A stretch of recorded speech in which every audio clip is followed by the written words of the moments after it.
Hola a todos, espero que estén teniendo muy buen día. El día de hoy vamos a analizar los contenidos de la lección número 4, en el que vamos a hablar un poquito acerca de lo que es la tabla periódica y también vamos a abordar el tema de los diferentes enlaces químicos que existen.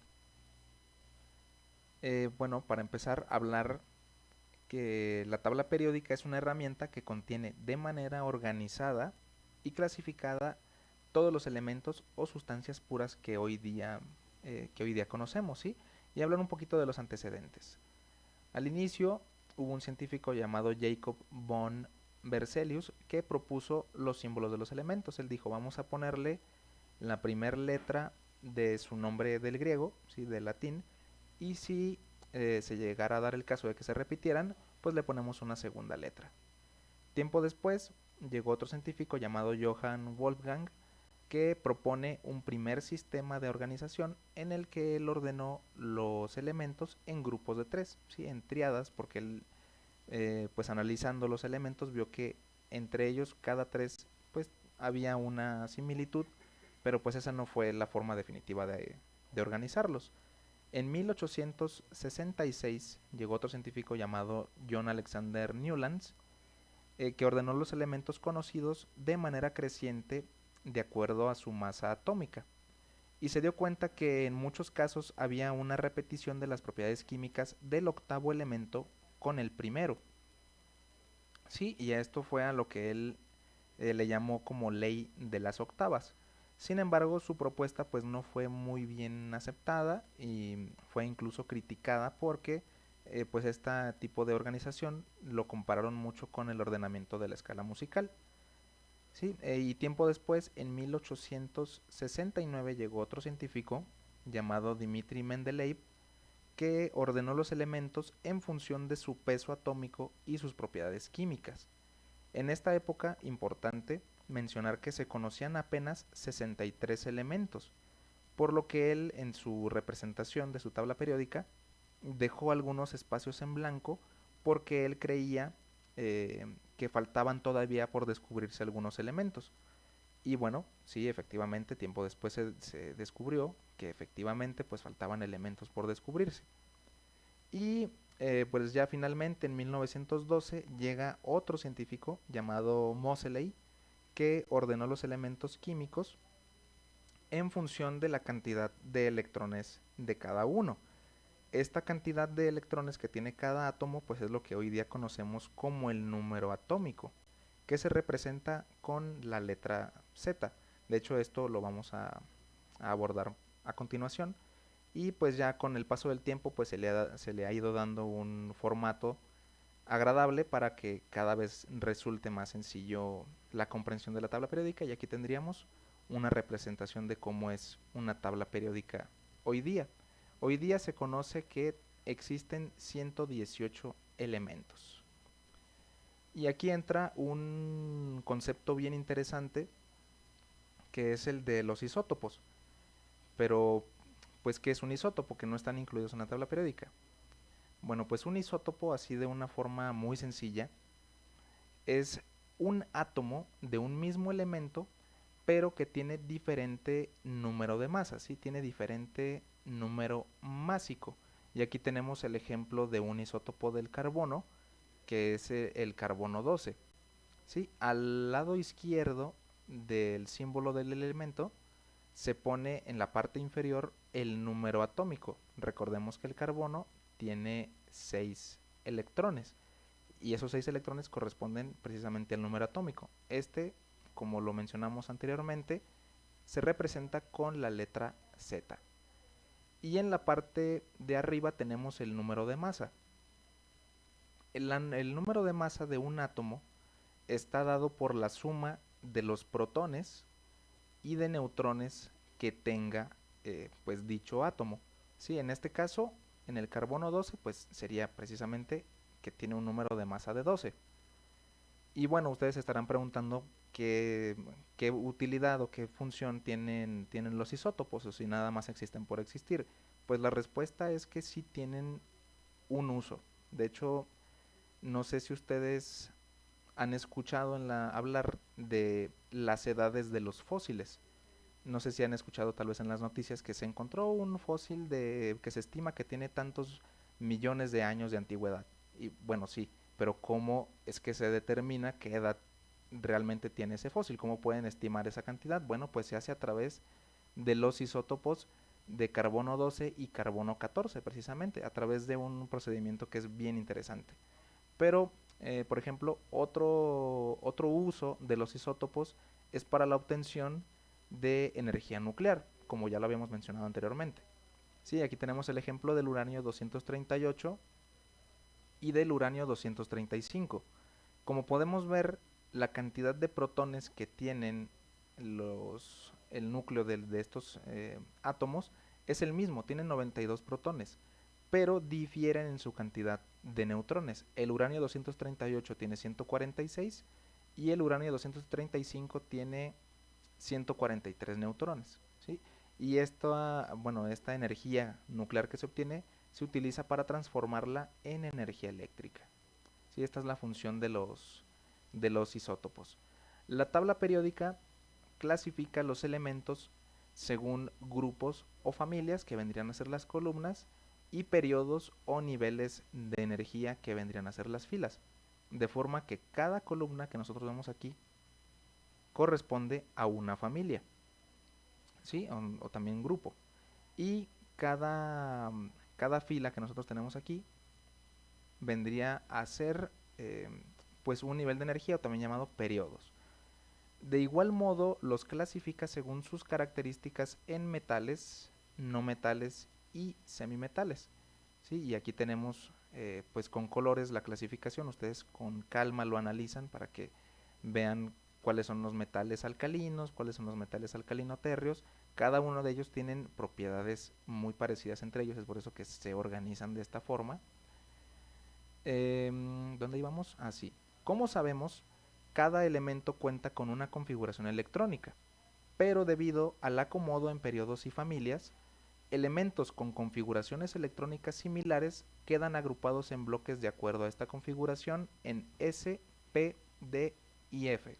No sé si ustedes recuerden que nosotros, cuando estuvimos analizando configuración electrónica, pues veíamos que había diferentes niveles de energía. Bueno, pues también en la tabla periódica podemos nosotros distinguir esta clasificación, y aquí tenemos una representación de cómo están divididos en bloques. El grupo 1A y 2A corresponden al bloque S, es decir, su último nivel de energía corresponde al S, los que corresponden al D, los que corresponden al P y al F, que aquí estarían los lantánidos y los actínidos. ¿Sí? De todas formas, esto también lo pueden revisar ustedes con más calma. Y bueno, finalmente, otro sistema de clasificación de la tabla periódica es según su estado de agregación. ¿Sí? Tenemos los elementos que son sólidos, los elementos que son líquidos, como el mercurio y como el bromo, y los elementos que son gaseosos, como es el nitrógeno, el oxígeno, los gases nobles. ¿Sí? Repito esto, ustedes analícenlo con calma para que puedan distinguirlos. Y bueno, también hablar un poquito de las propiedades periódicas, que no son otra cosa más que las propiedades físicas y químicas que son similares en los átomos de los diferentes elementos a lo largo de un periodo o familia. Las principales propiedades periódicas son estas cuatro que tenemos aquí, que vendría a ser la electronegatividad, que sirve para predecir el tipo de enlace químico entre dos átomos. Otro que tenemos es la energía de ionización, que es la energía necesaria para quitarle, ¿sí? Quitarle uno o más electrones a un átomo en estado gaseoso. La afinidad electrónica, que es la energía necesaria para que un átomo gane uno o más electrones cuando se encuentra en estado gaseoso. Y finalmente el radio atómico, que es la distancia que hay entre el centro del núcleo de un átomo y sus electrones de valencia. Los electrones de valencia son los que se encuentran en el último orbital, ¿sale? Y se utiliza esto para saber las dimensiones o tamaño de un átomo. Y bueno, ya para finalizar, hablar de los diferentes tipos de enlaces químicos.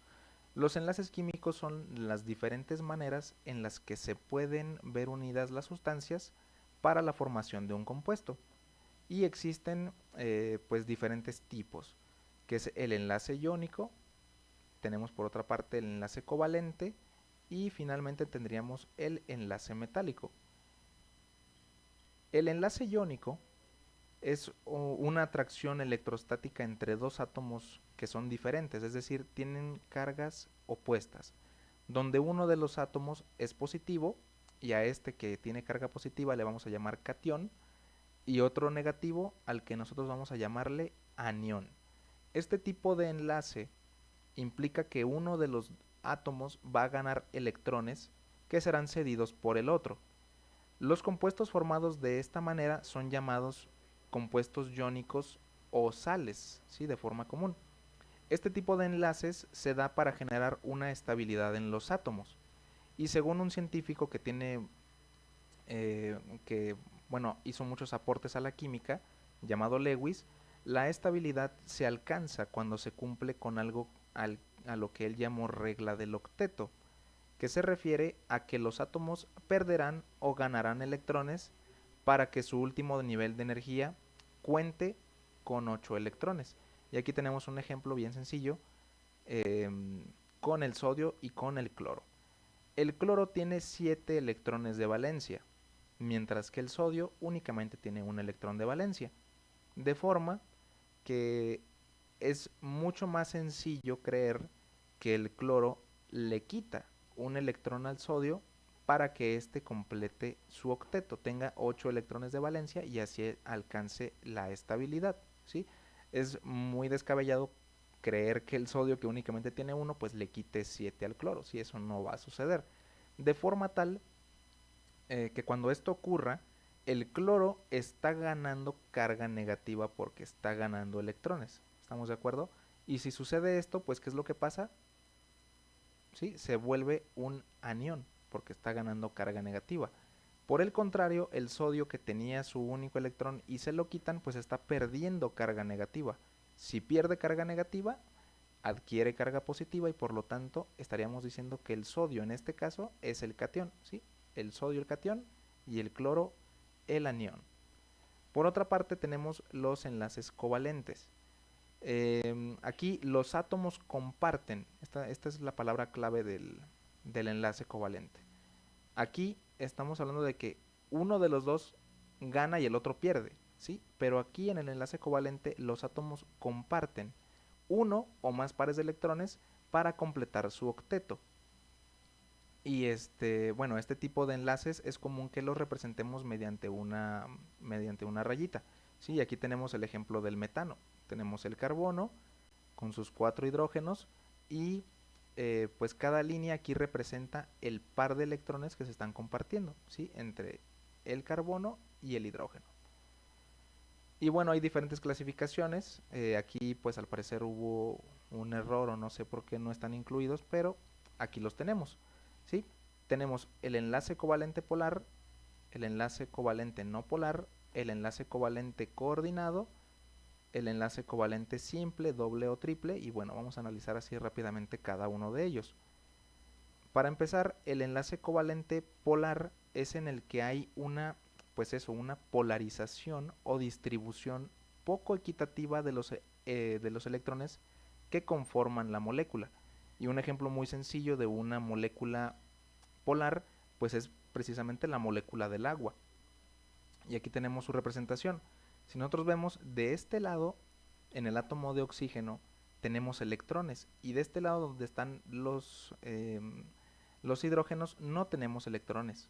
De forma tal que pudiéramos decir que esta parte de la molécula está parcialmente negativa, así se dice, parcialmente negativa, y esta parte parcialmente positiva, ¿sí? Hay como una, pues eso, una distribución poco equitativa de los electrones, ¿sí? Aquí hay, pero acá no, ¿sí? Entonces adquiere esa polaridad. Por otra parte tenemos el enlace covalente no polar, que aquí es lo contrario.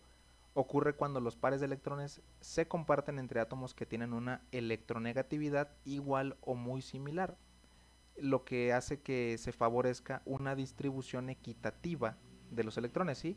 Aquí, a diferencia del ejemplo del agua, pues tenemos la molécula de hidrógeno, ¿sí? Cada átomo de hidrógeno está compartiendo su electrón y aquí pues no hay esa, pues sí, como esa inclinación o esa distribución poco equitativa. Aquí sí está de forma equitativa, ¿sí? Por otro lado tenemos el enlace covalente dativo o coordinado. Este tipo de enlace recibe este nombre ya que solo uno de los átomos en el enlace aporta sus electrones. A este átomo le vamos a llamar dativo y al elemento que recibe esos electrones le vamos a llamar átomo receptor. Y aquí tenemos el ejemplo de una molécula de hidronio, que bueno, no es otra cosa más que una molécula de agua, pero que tiene un protón extra.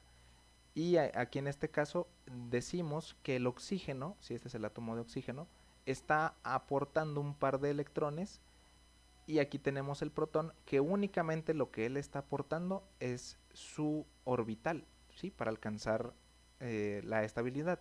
El hidrógeno, a diferencia de átomos más grandes como el del oxígeno, alcanza la estabilidad únicamente con 2 electrones de valencia, no con 8, ¿sí? Pero bueno, eso ya son algunas consideraciones eh, pues diferentes, ¿no? A las que no vamos a adentrarnos mucho, pero de una forma sencilla explicarles sería como si este átomo dijera yo pongo el refresco y tú pones los vasos, ¿qué te parece? ¿Sí? Por eso es coordinado, ¿sí? Y bueno, no tenemos los enlaces covalentes simple, doble o triple, en el que, bueno, como su nombre lo indica, se están compartiendo uno, dos o tres pares de electrones. Si solamente se comparte un par de electrones, pues estamos hablando de un enlace covalente simple, doble cuando se comparte 2 pares de electrones y triple cuando se comparte, pues eso, 3 pares de electrones. Y regresando al documento, bueno, pues ya para finalizar, hablar del enlace metálico. Los electrones, en este caso, no quedan fijos en un átomo, sino que se mueven entre el último nivel de energía. Es decir, pueden pasar de un átomo a otro en su último orbital. Este tipo de enlaces se da entre átomos metálicos. Y aquí tenemos una imagen. ¿Sí? En este caso los electrones no están en los orbitales y ahí no se quedan pues ahí, sino que pueden estar fluyendo, ¿sí? Moviéndose de un lado a otro de forma libre, eso, pasar de un átomo a otro en su último orbital. Es precisamente por esta característica, por esta propiedad, que los metales son buenos conductores de la electricidad. Y bueno, con eso estaríamos concluyendo. Lo sé, es mucha información que no podemos revisar de una forma muy detallada. Es por eso que yo los invito a que lean a partir de la página 62, creo que inclusive antes, del libro de texto para que pues de una forma más eh, pues sí, más profunda puedan analizar ustedes todos estos temas y recordarles siempre que si llegan a tener alguna duda, pues aquí estoy para resolverles, ¿sí? Y bueno, pues nos estaremos viendo en la próxima. Nos vemos.